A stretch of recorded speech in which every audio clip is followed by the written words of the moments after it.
বড় পরিবর্তন মানুষের খাদ্যাভ্যাসে, বিশেষ করে আমিষের তালিকায় জায়গা করে নিয়েছে পোলট্রির মাংস, ডিম আর এসব দিয়ে তৈরি নানা রকম খাবার। কিন্তু উদ্বেগের বিষয়টি অন্য জায়গায়। বিশেষ করে পোলট্রি, মুরগি, ডিম উৎপাদনে খাবার হিসেবে বেশিরভাগ কোম্পানি এখন ব্যবহার করছে মিট, বোনমেল, ট্যানারির বর্জ্য, এনজাইম, গ্রোথ হরমোন আর নানা তরল অ্যান্টিবায়োটিকও। আর এসব কোম্পানির বেশিরভাগই ফিড মিল সমিতি বা প্রাণী সম্পদ অধিদপ্তরের নিবন্ধিত নয়। তবে ভালো কোম্পানিগুলো ব্যবসা করছে সরকারের নিয়ম মেনেই। অনেকে হয়তো স্বল্প মেয়াদী লাভের কথা চিন্তা করে হয়তো উপকরণ ব্যবহারের ক্ষেত্রে কিছুটা নিয়ম মানুন মেনে চলে না, সেটা অবশ্যই আছে। তো লিস্টটা আমরা ইতিমধ্যে দিয়েছি যে আপনারা এগুলো বন্ধ করেন।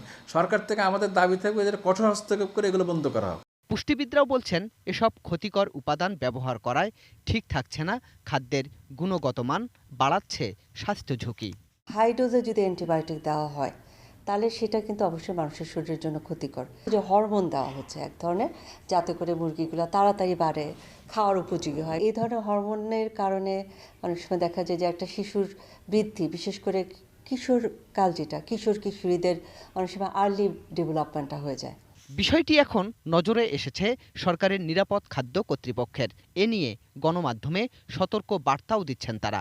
গবাদি পশু যেগুলি জবাই করা হয় সেখান থেকে মাংস নেওয়ার পরে যে উচ্ছিষ্টগুলি থাকে বা সেগুলিকে প্রসেস করে মোট অ্যান্ড বোন মিল তৈরি করা হয়। এইগুলাতে বিশেষ করে এই যে ম্যাড কাউ ডিজিজ এবং অ্যানথ্রাক্সের মতো জীবাণু থাকতে পারে। মানব স্বাস্থ্যের জন্য ঝুঁকিপূর্ণ, সেজন্য এটা আমাদের আইনি কিছু বাধ্যবাধকতা থাকায় আমরা এইগুলি আমদানি, প্রক্রিয়াকরণ, বাজারজাতকরণ সমস্ত কিছু বন্ধ করা হয়েছে।